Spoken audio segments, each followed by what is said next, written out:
All right. Hi, everyone. My name is Rochelle Langdon, and I am the Public Relations and Adult Programming Specialist for the Vermillion Public Library here in Vermillion, South Dakota. And today we are hosting Dr. Christine Stewart, who will be teaching us about how to make or how to write memoirs. And person walking in the background, it's cool. All right. So Christine, whenever you're ready, you can go ahead and start. Okay, thank you. So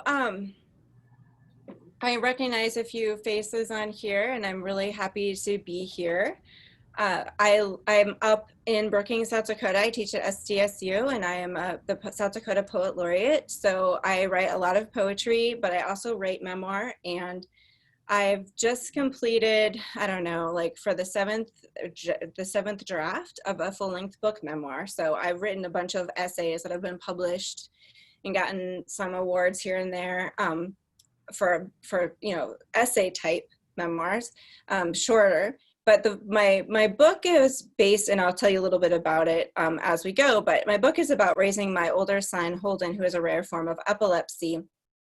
And at one point, it was 124,000 words, which is over 300 double-page spaced manuscript pages.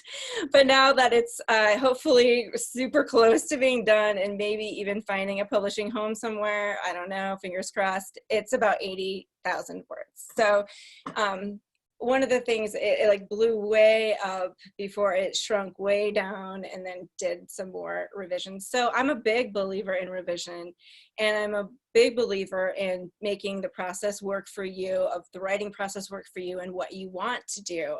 So I think, having said that, one of the things I would have been happy with in terms of what I learned from writing the first or few drafts was just to get things on the page, and I would have been happy having learned a lot from that process. But my end goal is publishing the book.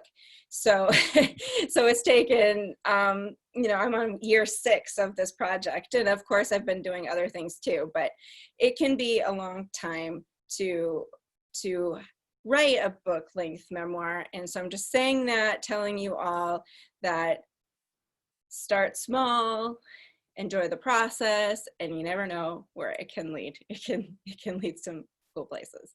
So what I'll do today is talk a little bit about jump-starting memoir, whether it is something short or something longer, and some strategies. I'll just go over them quickly, and then we will actually do one of the strategies today in the workshop. And I will read a little bit of an excerpt to illustrate a few of my points. So hopefully we'll have some time for a question and answer after we're done. So everyone good so far? All right, good. Let me share my screen with you then. So, So a lot of times people confuse memoir and autobiography. So I just want to tell you a little bit about why I use memoir, not autobiography. So autobiography, usually we think about, it starts like when you were born and then up to the present time, and everything else that happens in between is like, you might talk about the most important parts of your life, but everything is kind of equally weighted, right? Everything gets the same amount of detail or the same amount of gloss, right? Because you're just saying, this is what happened to me in my life. And it's a highlight sometimes of pivotal moments, but kind of it's all weighted equally. But in memoir, it's more of a literary account of a person's life written by that person. And so it's much more narrow and specific. And that's why we always say that you can write multiple memoirs. And there is a lot of really great memoirists out there who have written 5, 6, 7 memoirs. And some people think, well, what do they have to say? Didn't they get it out in the first book? But because they take different slices of their life and different sections of it and different themes and that kind of thing, they are writing different things about their lives. And it's also, and I think this is really important too, is that the writer is making meaning from experience. It's not just like, this is what happened to me, but it's why it's important, what they learned from it, kind of how they interpreted the events of their lives. And I just want to say straight out that either of them are, you know, for someone who isn't a professional writer, either one or both are valuable. It's, if you're writing about your life, it's valuable experience. It's valuable. It can be valuable to yourself because it allows for reflection. It can be valuable to your friends and family, your kids and grandkids, because they'll learn more about you and who you are. It could be valuable for your own memories to get those down. But my argument today is that the more you focus on specific things and specific details of those memories, the more powerful and special the writing becomes. And that, my friends, is what takes the work. Takes the most work. So, okay, there are so many places to begin. And I strongly suggest just choosing any writing strategy that you like. And I kind of stole this mind map off the web as an example of kind of taking, like, maybe jumping into an event that happened to you. So for me, I kind of used a version of this when I was writing about my son Holden, because he has a rare form of epilepsy. And so what was in the center of that web was Holden losing his ability to speak and understand language. And then that was the kind of the biggest consequence of the epilepsy, was the way it impacted his learning and the way it impacted his speech and behavior. And then outward from that would span a bunch of other things. In this map right here, I kind of created myself because I like showing how things connect. And so you can you can start with something in the center and then show it how it connects, and you associate. So one of the things that's great about using visual strategies for just brainstorming is that you can start to associate and put things next to each other that relate, even if you're not sure how they relate. One of the most important things about this too is when you're doing this kind of brainstorming or invention work, don't censor yourself, right? This is just like you're downloading your ideas onto a piece of paper. And so you don't want to censor it. You never know where that will be meaningful to your insight later. So just put down whatever seems important at the time. So especially if you're a visual person, I think the cluster webs or the mind maps are really great places to start. And for me, they also kind of clean my mind. They kind of they lower my anxiety level too when I'm writing, because I feel like I have so much going on that I want to say. Getting it all out on the page is really helpful, because I'm like, okay, now it's all out on the page. I can see it all. I won't forget it. I can come back to different parts of it later. So this is also, photographs are very generative for me. I cannot tell you how often I go back to photographs in order to think and reflect about particular moments of my life and to do research. I mean, I don't know how many of you, you're thinking about something that happened to you 10, 15 years ago, and you're like, what were we wearing again? Like, what was the fashion then? I remember writing a piece about when my sister passed away in 1984, and I was going to, my brother was 5, and I couldn't remember what was the popular toys for kids, because I was 11 and he was only 5. And so I just looked at some pictures from that era of our family. I was like, oh yeah, he loved those pound puppies. Like, those are so, so important to him. So those made it into the piece, even though they weren't part of the original memory. Like, I just used photographs to jog my memory. So they can give you imagery, they can help you with scene work, they can help you connect. You're like, oh yeah, that person was there. I totally forgot that person was there at that event, right? I love looking at pictures of my family from the 70s because my dad's a big hunter and his gun racks are like everywhere in the house, right? Like, here's the Christmas tree and there are the gun racks, and now he keeps them all like locked up and everything. But like then it was like no big to like walk into your living room or family room and have like, you know, 2 gun racks with like 8 guns everywhere. It's like, oh, such a different time than now. So I also think they can be your own photos or those in similar situations too. So don't hesitate to just broaden out that. So for one of my essays, I wrote about my dad, who's a Vietnam vet, and he doesn't talk about his experience in Vietnam. And so I wanted to kind of imagine a scene of him there hanging out with his friends. And so I looked at pictures that other Vietnam vets had posted online, and I was like, oh yeah, I can totally see my dad sitting around this table too, just like these men are. And so those were kind of generative that way. And in the memoir, in the essay that I wrote, I did say that it was, you know, I was imagining the scene, but and I explained why I thought it was an important imagined scene. But that was the kind of the source for the imagination, for what I imagined being there. So visuals are really important to me. And then here's the one that we'll do for today, and that's called the lifeline. And I think this is also a great way to kind of just to zoom in on what you want to focus on.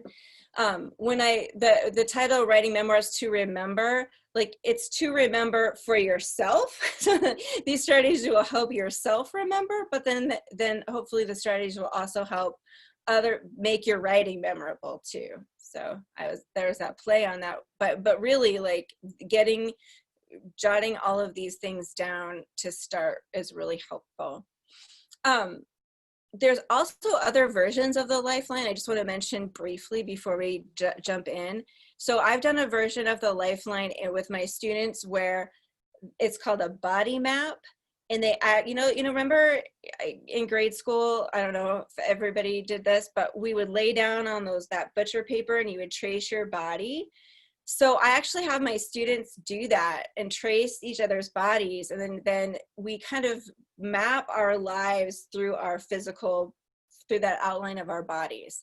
And one of the great things about that is there's like some literal things, like people put their scars or their tattoos on their body, but then it becomes metaphorical too. So I had someone put blonde hair and then brown hair because like she saw herself kind of split with the more traditional part of herself and the more fun part of herself, or whatever the different hair represented. And in her heart, she just wrote a heart, but then she put like these black dots in her heart, which represented some of the pain that she was carrying from some event that happened to her.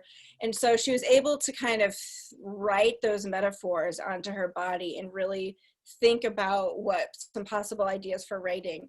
Another student wrote this great piece because she put her shoes, like she put clothing on herself, like a little bit of clothing, and her shoes were really important. And so she wrote this great piece about shoes and how different shoes she was wearing kind of grounded her in her life. So there's that one. And then another one that's similarly related, if place is really important to you, if like where, like the neighborhood or your house or that town, a small town you grew up in is really important, to actually do a deep map of the place. So you like really, and even if you can't draw, I mean, I can't draw, my husband's a professor of architecture. I see what he can do and I'm like, I can't do that or anywhere close, but even just making squares and streets and like where people lived and the stores and like the parks, because that's all will help you generate these memories and these details, right? And that's what we really want. That's what will be memorable to our readers, are these rich details. So those are some variations that I've used in class, that I've used myself, that I think are really, really powerful generative writing strategies. So just really quick, so there's the cluster web, there's the photographs, there's the body map, there's the neighborhood deep map of place map, and then there's the lifeline. can answer more questions about those later. So let's try one. So do you all have something to write on? And you know, for this exercise, you can just use a regular piece of paper, but you know, I'm a big fan of office supplies.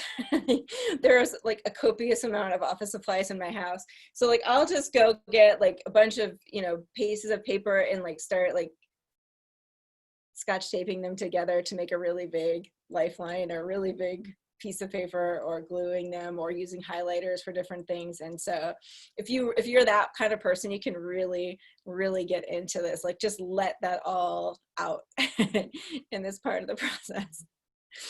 So your lifeline happens like this. I mean, it's really just a continuum, you know, and it's like that you mark where you're born, and then when, you know, the current time, and you put the big events that had an impact on your life. And that's just, again, you don't have to make any decisions about writing it or not writing about it. I think a lot of my times I see people like writing in code if they don't want anyone to see, like, because in my classes people see each other's writing, so like they just put like a code with something that they don't want to share. But don't censor yourself. Try to still put that down, even if you put it in code. Try to put down those big events that had an impact on you in your life. And so go ahead and start. I'll just talk a little bit more as you go ahead and get started, and I'll shut up and turn the timer on so we can so you can do that for a little while, and then I'll tell you to stop and we'll go on to the second part. But as you write down the big events that had impact on your life, think about the people who were important in those various times so they can land on your lifeline, even if they're not associated with certain events that happened to you, but they're just there in your life. Friends, family, teachers, lovers, strangers, public figures. If you had a crush on like a famous person and they're like a big influence on you as a kid, why not put them down? Because there's been some great essays I've read about people's relationships with just pop culture in that regard. You can write the people near the line or on the side if you want. Depends on how crowded your lifeline gets. And then think of the places involved, like where did you meet or see these people? What places do you associate with such significant moments of your life?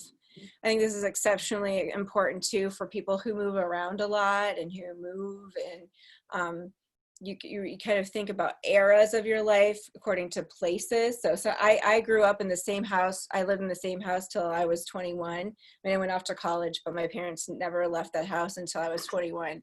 So when I think about my life, I can't think about necessarily places. I have to think about kind of eras of rites of passage or growing up, that kind of thing, because I just lived in that house. And then my parents moved to one other house and they're still there. So there's growing up, I've moved a lot, or as an adult, I moved around a lot, but not as a kid.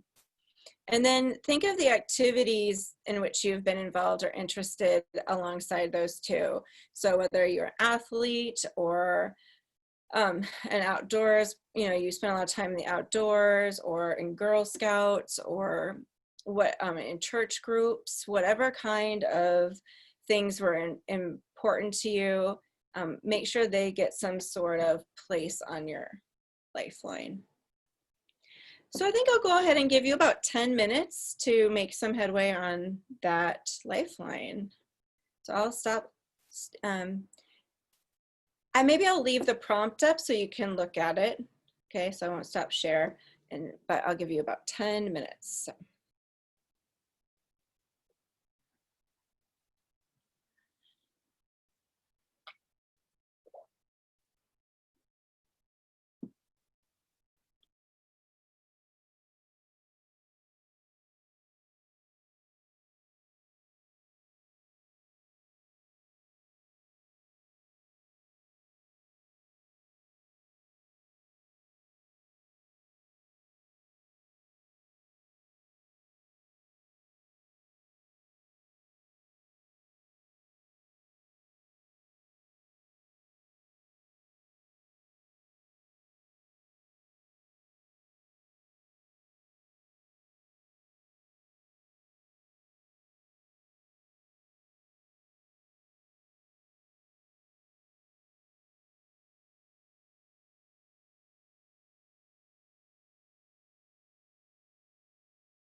Okay, take one more minute.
Okay, go ahead and let me find you all again. Okay, so the next part of the presentation kind of tries to convince you that writing as much detail as you can about and selecting some scenes are really important to building a memoir. But first of all, does anyone, you've had some good, did you discover anything? Did you surprise yourself at all? Hopefully that was a generative start there.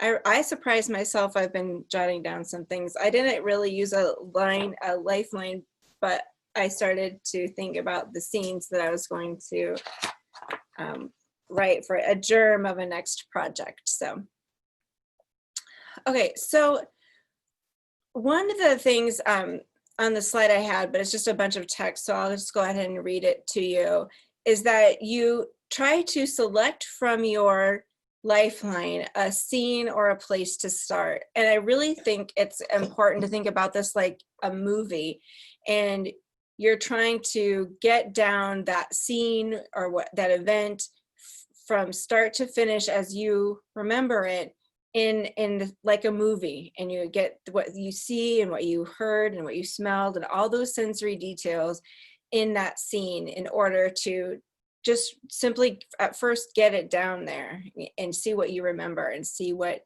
details you can glean. So, and the piece of writing I want to share with you I have a poem version of this memory of this scene, and I have a version of it in my memoir manuscript too.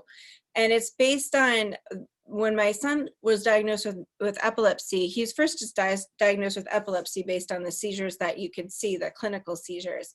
But then I really realized that there's something else wrong with him, and I couldn't figure out what it was. Like there was just all these really odd moments where he wouldn't answer me or would seem not to hear me. And so this is that realization, that kind of coming to understand that something was really wrong. So it happens like this. There's an accumulation of information, a wave that moves your unconscious to consciousness slowly. Your preschooler turns away from want to go to Dairy Queen without an answer. He mimics dialogue from Monsters, Inc. and recites Yoshi's Feast after breakfast in the car and as he falls asleep. One morning you know something's not right. Blank stares, locked eyes, and is the scene evidence of the unseen.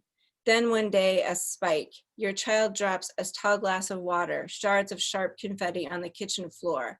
He plunges his whole self toward the pool of sparkly ice, your body a wedge between his screams and the glass he wants to eat. As you sweep it up into a skillet with your bare hands, he climbs over your back. No words work. This is not just a preschooler's meltdown, but what? These slow waves and spikes happen over and over, not as many as those he experiences in his sleep, but enough to the realization to crystallize. What you know will no longer suit you. What you know to be true about yourself doesn't fit this child. That broken paradigm sparkles on the floor. Leave some cracked glass to remind you. It's not just your dreams that must be revived. It's the intellectual surface, learning, writing words upon which you stand. Start over, muster energy to relearn. You can't ask your child to do what you cannot do yourself. So that was a little bit of a first drafty, and I think I used the second person because I was really talking to a version of myself in that early draft. I was really trying to, like, piece this stuff together and stop denying that there's nothing more wrong. Like, there's something wrong. Just because you don't know what it is doesn't mean there's not something wrong. And then I did write that like the kind of epilepsy that we discovered is what is the worst for him is called spike and wave, or slow spike and wave. And so then I kind of adopted that spike, that spike imagery in there when I was remembering that. Like, I used that as a way to kind of think through and to show, like, I can't ask him to do what I can't do. I have to find out what's going on. I have to find words for what's happening, and I'm struggling to find words for what's happening. So that's an example of the kind of, and I, it's, I tried to have as much, and that's not the end scene, that's just like a draft, and I don't want to, the scene in the memoir is pretty long. It's like 3 or 4 pages, which would take me a while to read. But basically, I tried to get as much scene imagery as possible. I tried to get in the final draft, or the most current draft of the manuscript, there's the smells from the food that I'm cutting up, right? There's the jar of glass, the glass and the shards, and I really focus on those shards because they're so dangerous.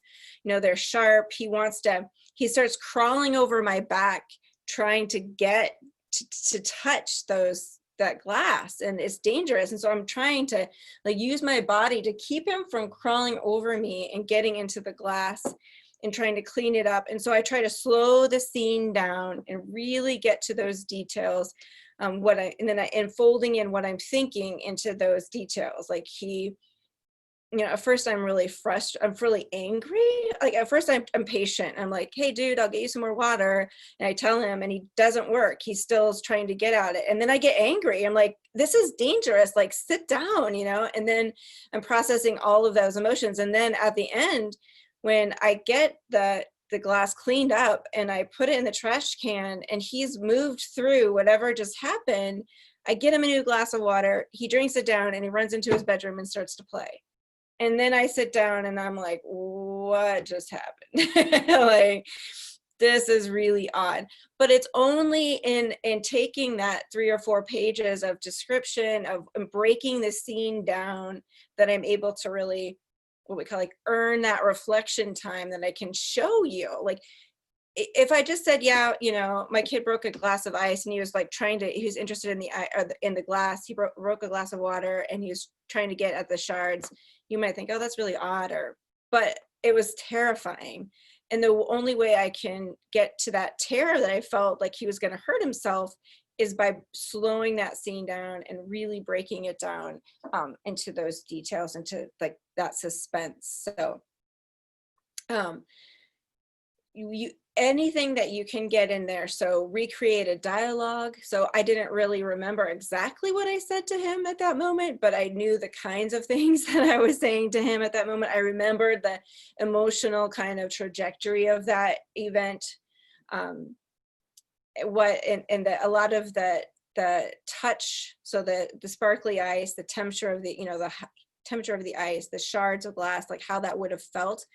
Touch was an important image to bring in, and also what he was doing, like the pressure of his body on my back as he like tried to climb over me to get that stuff is a great way to kind of get the sense of things.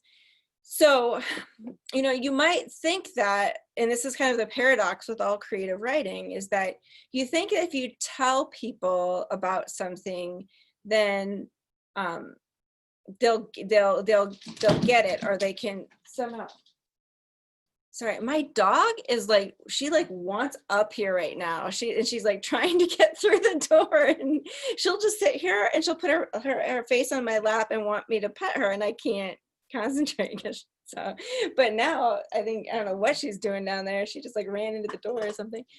But if you try to, now I've lost totally. Now I lost my place again because of that. So is the details, right? the details of the scene. Just getting all of that sensory detail in the scene to, oh yeah, the paradox that if you tell someone, if you leave it ambiguous, they'll be able to insert their own experience. And that's a lot of times what beginning writers think, like, oh, I'll leave it general, because then, you know, people can relate to it. But it's actually the opposite. It's totally the opposite. The more details you can give from an experience, the reader will interpret and fill in the gaps, but they'll be able to, you'll convince them emotionally to feel and to experience what you're experiencing. And it's through that emotion that literature works, right? So even though I've never experienced what you've experienced per se, like in your own body, right? I've never experienced that. It's the actual, the emotional persuasion when you describe something to me, that I'll say, oh, that I'm scared too. So I can relate because I'm terrified now. I can see how you're terrified. I've been terrified too. I know what that feels like, even though a different situation made me terrified. Does that make sense? Yeah. So it's really one of those like paradoxes. Everyone thinks, well, leave it general, but no. Try to persuade your readers to be in that space, in that world that you were in, because then they'll be emotionally persuaded to relate and to understand your experience better as much as they can. So, all right. So then let me share my screen again here.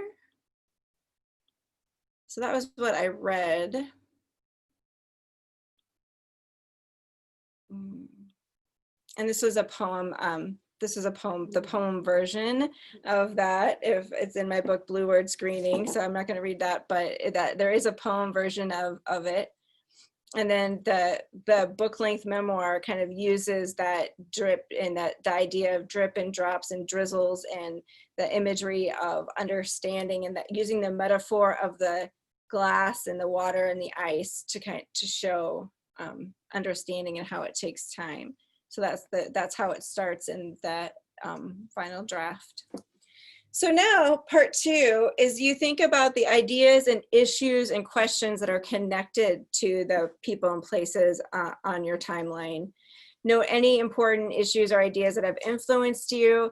And even though you're thinking of those ideas and issues, when you start to write about them in scenes, you start to translate these ideas or issues or questions into narrative and scenes of what happened. And I say stories, but in memoir, where it's always, I use it in the creative nonfiction sense, or in the memoir sense of the word, because in memoir, we have an allegiance to veracity. We have to tell the truth as much as we can, and or even if it's the emotional truth of what happened, we have that allegiance to veracity that differs from fiction. So I say stories, I don't mean fiction stories. I definitely mean the narratives that happened to us or happened to someone close to us that we experienced or watched or something like that. So even if you're thinking about issues and questions and inquiry, still try to translate those into narratives that show those things happening. And also, while you're at it, write down objects which remind you of the people, places, events, and why they might be important. So I will give an example quickly of what I was writing down. So one of the things that I'm interested in right now and writing about is my son, now that he's doing much better and his seizures have been tamped down due to puberty and his brain chemistry changing, he's starting to be able to learn more. And I'm beginning to realize that I have different expectations for him in learning in comparison to the school district, and that I have a much more richer sense of what I think he's able to learn than some of the people in that influence his education. So I wrote the scene down as when I received this schedule that he would have had this year had I not taken him out of school for the pandemic because he's a high risk category, but they were going to have him in like life skills and all sorts of classes that I thought he didn't need right now, that he would be better served otherwise. And so my inquiry question is, so the scene is like in the house, it's August during the pandemic. I get this schedule in the mail, I rip it open, I look at it, I read it, and I'm angry and I'm sad and I'm crying and I'm super angry that this is where they thought he should be. And then in terms of inquiry, I write, how much will he be able to learn? What are the limitations other people are placing on him, or what expectations? And so those are kind of like some of the bigger issues, but I would try to illuminate those issues by showing the scene of me getting that schedule and thinking through the schedule, and kind of like maybe even processing it with his therapist is one of the ways that I kind of started to think more clearly and come up with some sort of plan about what I was going to do. So, so that's what I will give you. We have a few minutes more, so I will give you about 7 or 8 minutes to start writing down one story, or take one thing off your lifeline, one event, and start trying to show the story. Even if it's jotting down a bunch of details you remember, don't worry about it making sense. Don't worry about there being complete sentences. The only thing you really want to focus on is like as much details from that memory as you can to start to show that story, that narrative.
Okay, take one more minute.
Okay, let me, one more, and this is we're not gonna have time to actually do this today, but you can kind of think about this as it relates to your project or what your project may be emerging.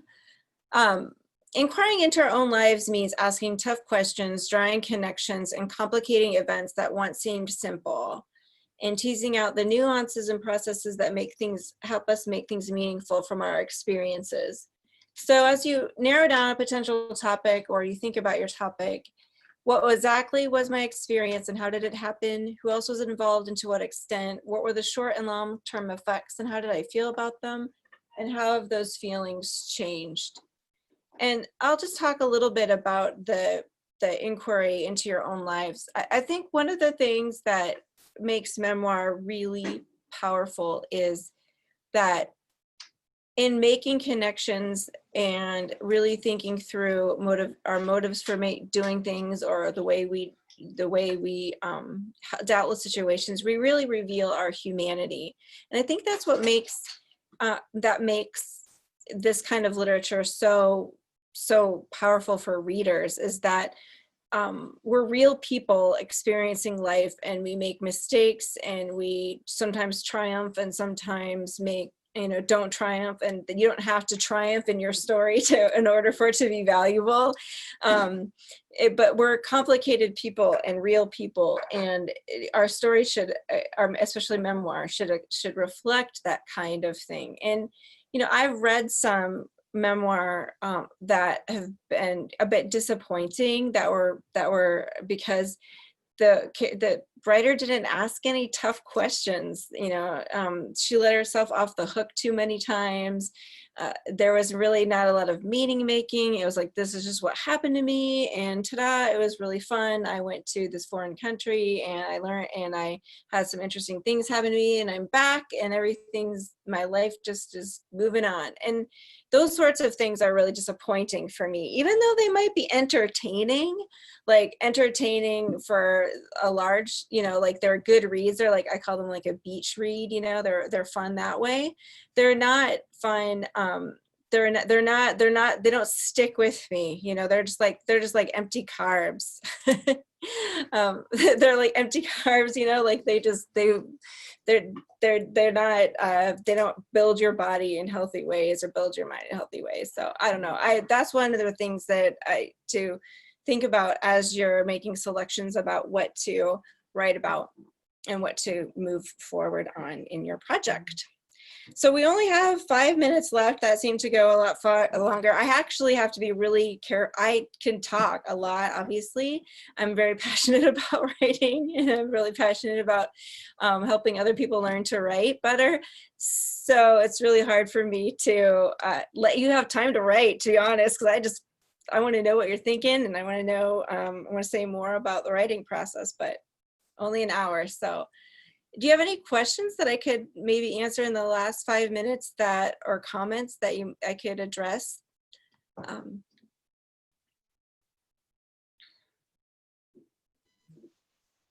I have a question, Okay. Christine. Can you hear me? Yep. Can everybody hear me? In talking about those sensory details and so forth. Do you find it helpful, or in your process, do you do this? Will you do the getting it down part and then kind of give yourself permission to go back and work through that and think, okay, what was I thinking, smelling, feeling, and not concern yourself too much with that the first time through?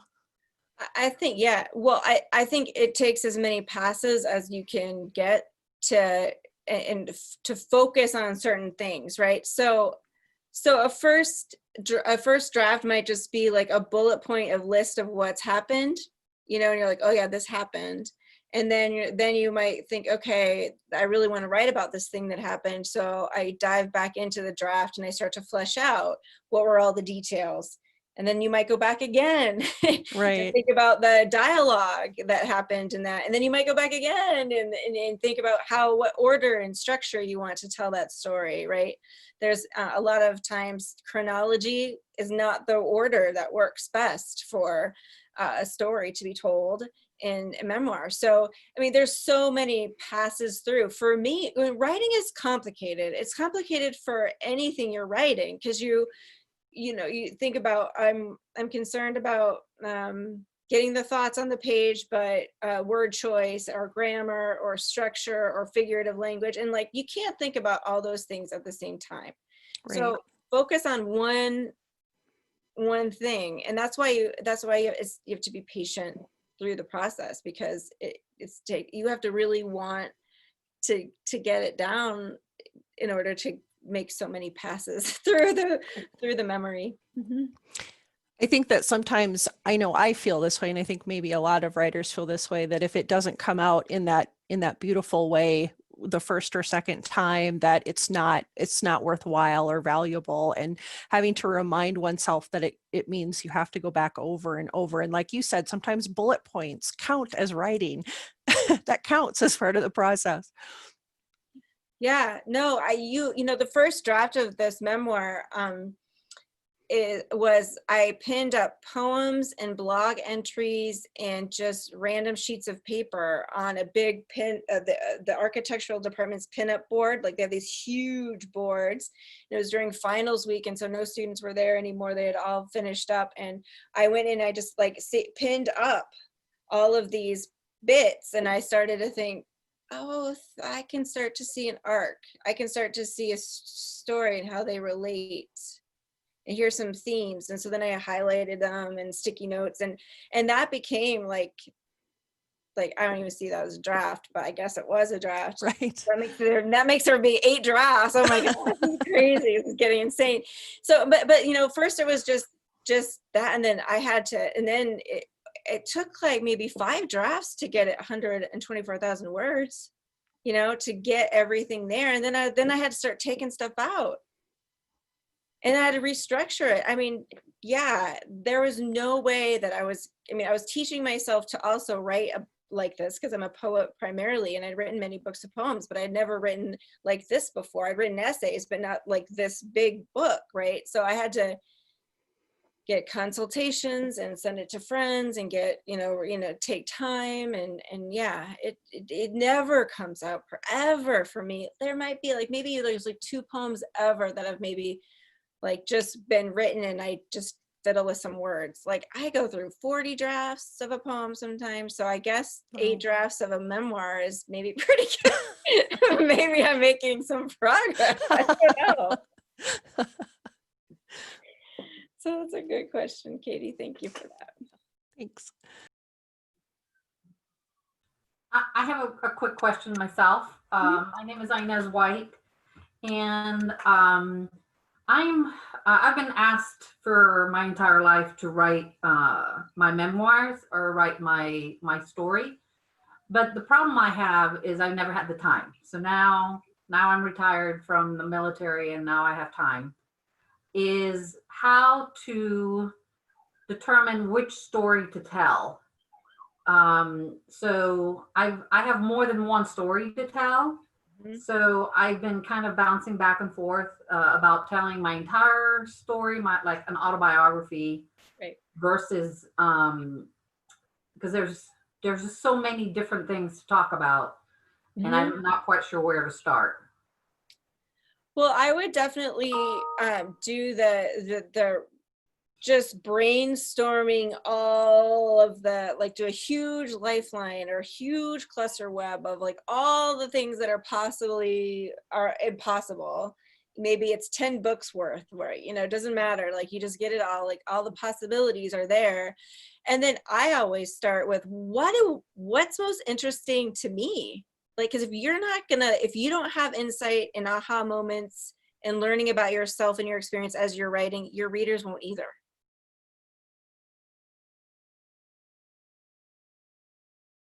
And be interested in it for a while. And so that's where I would start, is I would start at that what story do you want to tell? Like, what's most intriguing to you?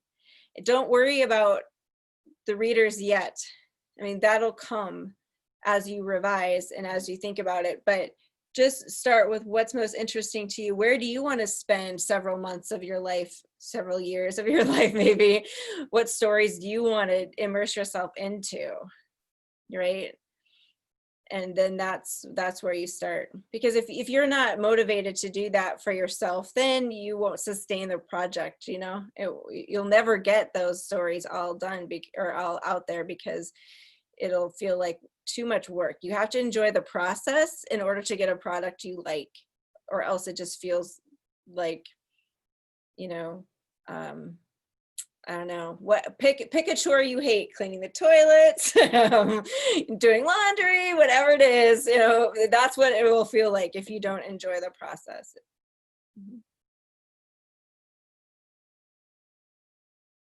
Thank you. You're welcome.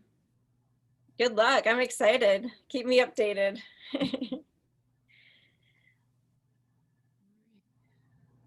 All right. I'm sorry. We're probably kind of reaching the end of our time here, so we might want to wrap up. Yeah, that's fine. Thank you so much. I really this has been really generative for me to think about. I got a little bit of writing done too, along with you, so I appreciate it. And yeah, let me know if there's anything, you know, any follow-up questions you have. You can find my email at christine.stewart@sdstate.edu. I'm easy to find, so. I'll send out a copy of the video of the recording of this in a little while, and then I'll include your email address in there for people. If anybody has any questions, they can email you. Great. Thank you all very much. Thank you, Christine. Thank you. Thank you, everyone. Bye. Bye-bye.